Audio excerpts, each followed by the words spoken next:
வணக்கம் வணக்கம் வணக்கம். ஜிஎம்பி மாயவரம் வாசனை யூடியூப் சேனல் அப்துல்லா. சப்ஸ்கிரைப் பண்ணுங்க, ஷேர் பண்ணுங்க, கமெண்ட் பண்ணுங்க. நட்புடன் என்றைக்குமே அப்துல்லா தான். கனவுகள், கற்பனைகள் அனைத்துமே வெவ்வேறு பாதை கிடையாது, எல்லாம் ஒரு மைண்ட்ல போடுறது தான். என்னோட பாடலுக்கே காப்பிரைட் வருது, என்னோட பாடலுக்கே முட்டுப்புள்ளி வைக்கிறாங்க. என்னோட சேனலே வைரல் ஆக மாட்டுது. இப்போ வாட்ஸ்அப் குரூப் எல்லாமே முடங்கி போயிருக்கு. அதுக்கு ஒரு வாரம் ஆகும், 10 நாள் ஆகும்னு சொல்றாங்க. மீண்டும் மீண்டும் தொல்லை கொடுக்குறாங்க. இதை தாங்கிக்க முடியாத எனது நண்பர்கள் என்னோட சேனலை பார்க்கறதே கிடையாது. அது ஒரு சந்தோஷம் தான். ஆனா கனவுகள்ங்கிறது வெவ்வேறு விதம் இல்லைங்களா? நான் அனுபவிச்ச வாழ்க்கையை, நான் அனுபவிச்சதான் பாடலா எழுதியிருக்கேன், கவிதையா அமைச்சிருக்கேன், கதையா எழுதியிருக்கேன், திரைக்கதையா சொல்லிட்டு வரேன், கதையா சொல்லியிருக்கிறேன். ஆனா அதையும் மீறி எனக்கு துரோகிகள் கூடவே இருக்காங்க. அது குடும்பத்திலையும் சரி, ஊருக்குள்ளேயும் சரி, தெருக்குள்ளேயும் சரி. அந்த துரோகிகள் பண்ண விஷயத்தெல்லாம் இன்னொரு காலங்களில் சொல்லுவேன். ஏன்னா இப்ப சொன்னா அவங்க மனசு கஷ்டப்படும். உணரணும். ஒரு தகப்பன்னா யாரு, ஒரு தந்தைன்னா என்ன, ஒரு கணவன் என்ன யாரு, ஒரு அண்ணன்னா தம்பின்னா யாரு, நட்புன்னா என்னங்கிறது ஒவ்வொரு மனுஷனும் உணரணும். அந்த உணர்வுக்கு தான் இந்த காணொலி.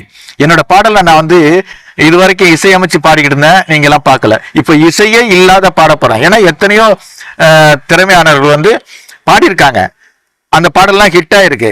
அது போல ஒரு வேளை எனக்கு அந்த வாய்ப்பு கிடைக்காதா, இறைவன் தரமாட்டானாங்கிறது. இப்ப விஷயத்துக்கு வர, இந்த கனவுகள் பலவிதம்னு சொல்றேன் இல்லைங்களா? என்னோட மேல ஆசிட்டு ஊத்தப்பட்டு, என்னோட கதைகள், என்னோட உழைப்பு, என்னோட பணங்கள் எல்லாம் திருடப்பட்டு மிகவும் பாதிக்கப்பட்டு இருக்கேன். அப்போ நான் ராவுத்தர் பிலிம்ஸ்ல ஒர்க் பண்ணிட்டு இருந்தேன். அங்க அறிமுகமானவன் தான் காசின்னு ஒரு நண்பன். அந்த காசிங்கிற நண்பன் அவங்களோட மனைவி சரியான முறையில தாம்பத்தில இல்லை, ஈடுபடல, குழந்தைங்களாம் பிறந்தது. இருந்தாலும் அந்த பொண்ணு தவறா கள்ளக்காதல்ல ஈடுபட்டுச்சு. இப்படிப்பட்ட மனிதன் என்ன பண்ணிட்டான், தன்னோட மனைவி கொலை பண்ணிட்டான். உண்மையை சொல்றாங்க, கொலை பண்ணிட்டு எங்க யூனியன்ல ரிட்டைர்மெண்ட் வாங்கிட்டு அதுக்கப்புறம் போய் அங்க தெரிஞ்சு இங்க தெரிஞ்சு ஏதோ கோர்ட்டு கேஸு ஜெயிலுன்னு அனுபவிச்சுட்டு வந்தான். நான் அப்ப காவேரி தெருல இருக்கேன். அப்போ சந்திச்சான். சந்திக்கும் போது என்னடா, நான் படம் பண்ண போறேன், இவ்வளவு ரூபா பணம் இருக்கு, நான் படம் பண்ண போறேன்னா, படம் வேணா ஒண்ணு வேணாண்டா, ஃபர்ஸ்ட் ஒரு ஆல்பம் சாங் எடுப்போம், ஒரு ஆல்பத்தை வெளியிடுவோம், அதுல இருந்து நல்ல வருமானம் வந்துன்னா நீ படம் எடுறா, என்கிட்ட நிறைய கதை இருக்குடா, நான் கவிதைலாம் எழுதியிருக்கேன், கதைலாம் எழுதினேன், எல்லாத்தையும் எடுத்துக்காட்டினா நல்லா இருக்குமா, நல்லா இருக்குமான்ட்டு தான் அந்த பாட்டு கட்டி பாடுவாங்கிற ஒரு ஆல்பம் சாங்க நானும் அண்ணன் சிற்பி கிட்ட இருந்த சேகர் கம்போசர், அப்புறம் சிற்பி மணின்ட்டு ஒரு நண்பர், ஏன்னா எல்லாம் ஒரு இடத்துல இருந்தவங்க தான். சிற்பி என்ன ஏமாத்திருக்காரு இல்லையா, பாடல் எழுத வாய்ப்பு தரேன்னு சொல்லிட்டு அப்புறம் திரும்பியே பார்க்காம இருக்கல. இந்த மாதிரி துரோகிகள் தான் இதை நான் சொல்றேன். அப்ப அந்த காசிக்கு 9 பாடல் நான் 24 மணி நேரத்துல ரெக்கார்ட் பண்றேன்னு சொல்லிட்டு பண்ணி கொடுத்தேன். அதுல இவன் என்ன பண்ணிட்டா, போட்டோ எடுக்கணும், யாருன்னா பெரிய ஆளை வச்சு வெளியிடணும்னா, அப்ப ரஜினி சார் கூட கார்டன் தியேட்டர்ல படம் ஷூட்டிங் நடக்கும்போது அங்கேயும் சில துரோகிகள் இருந்தாங்க. அந்த படத்துல நான் பணியாற்ற முடியாத அளவுக்கு என்னை ஏமாத்தினாங்க. அப்படி இருந்தோம் என்னோட கனவு ரஜினி சார் கூட போயிட்டு நின்று இது மாதிரி ஆல்பம் சாங் வெளியிட போறோம் சார், உங்க போட்டா பயன்படுத்திக்கிறோன்ட்டு தேனப்பன் சார் மூலமா, ரவிக்குமார் சார் மூலமா, அசோசியேட் டைரக்டர் மூலமா எனக்கு போய் ஸ்டில்லு போட்டோ எடுத்து ஸ்டிக்கர்லாம் அடிச்சு ரஜினிகாந்த் அவர்கள் வெளியிட்ட பாட்டு கட்டி பாடுவா அப்படிங்கிற பாடலை பண்ணணும். அந்த பாட்டு தான் இப்ப இசை இல்லாம பாடுறேன். அதாவது அவனும் ஒரு வகையில மனைவியால பாதிக்கப்பட்டிருக்கான், நானும் ஒரு பொம்பளையால பாதிக்கப்பட்டிருக்கேன். நம்ம 2 பேரும் சேர்ந்து ஒரு ஆல்பம் பண்ணா எப்படி இருக்கும் அப்படிங்கிறதுக்காக தான் இந்த பாடல். இசை இல்ல பாடல், இசையோட சேர்த்து போட்டேன், காப்பிரைட் வந்துச்சு.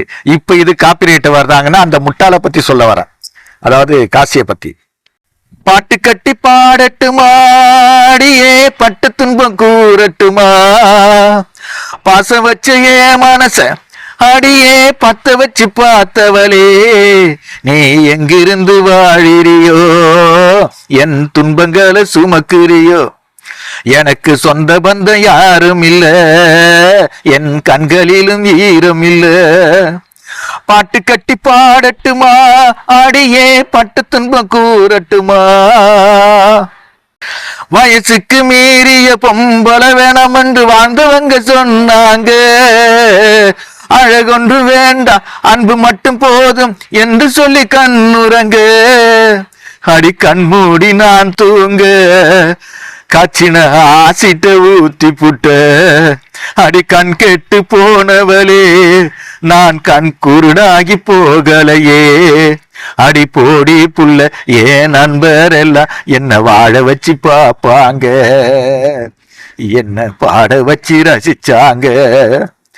பாட்டு கட்டி பாடட்டுமா, அடியே பட்ட துன்பம் கூறட்டுமா. விதவையா நினைச்சு நான் போட்ட முடிச்சு விபரீதமானதடி. சந்தேகம் புடிச்சு சாதி சனம் பிரிச்சு சந்தியில நிக்க வச்ச. நான் சங்கீதம் படிக்கையில நீ சாட சொல்லி பேசியவ. சந்தியில நிக்க வச்சு சனத்தை கரைச்சி ஊத்தியவ. அடிமாறி கொழுந்து வாடி போகும்னு நான் ஆதங்கத்தை மூடி வச்ச. கோவை கனிய போல் சிவந்து விட்ட. பாட்டு கட்டி பாடட்டுமா, அடியே பட்ட துன்பம் கூறட்டுமா. பாசம் வச்ச என் மனச அடியே பத்த வச்சு பார்த்தவளே. நீ எங்கிருந்து வாழிறியோ, என் துன்பங்களை சுமக்குறியே. எனக்கு சொந்த பந்தம் யாரும் இல்ல, என் கண்களிலும் ஈரம் இல்ல.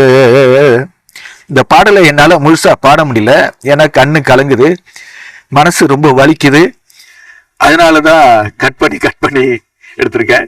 இந்த மாதிரி ஒரு பாடலை 9 பாடல் நான் ரெக்கார்டு பண்ணி ஒரு பைசா வாங்காம வெள்ளை சீட்ல கையெழுத்து போட்டுட்டு தயிர் சாதத்துக்கு ₹1 நான் ரெக்கார்ட் பண்ணி கொடுத்தேன். நன்றி கெட்ட காசு இல்லையா.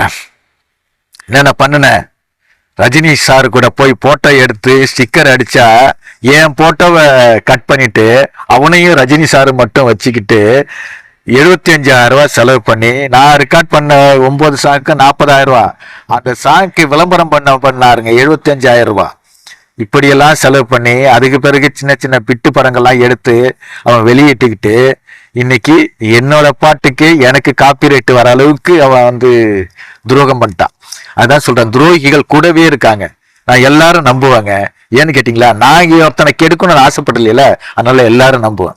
இப்படிப்பட்ட பாடல்களை அந்த முட்டாளுக்கு முடிச்சவைக்கு முட்டாளை கூப்பிட்டு ஒரு 2 மாசத்துக்கு முன்னாடி கூப்பிட்டு பேசுறேன், நீ இன்னும் பெரிய இளையராஜாவா உனக்கு காப்பிரைட் வர்றதுக்கு, போயா வேலையை பாரு, நான் உன் படத்துக்காக உன் பணத்துக்காக உலகான நான் செலவு பண்ணிருக்கேன்ட்டு பிச்சை எடுக்காத குறைய ஒருத்தோட்ட திருடி பழைக்கிறான், மற்றவங்க உழைப்பை சுரண்டி பழைக்கிறான்.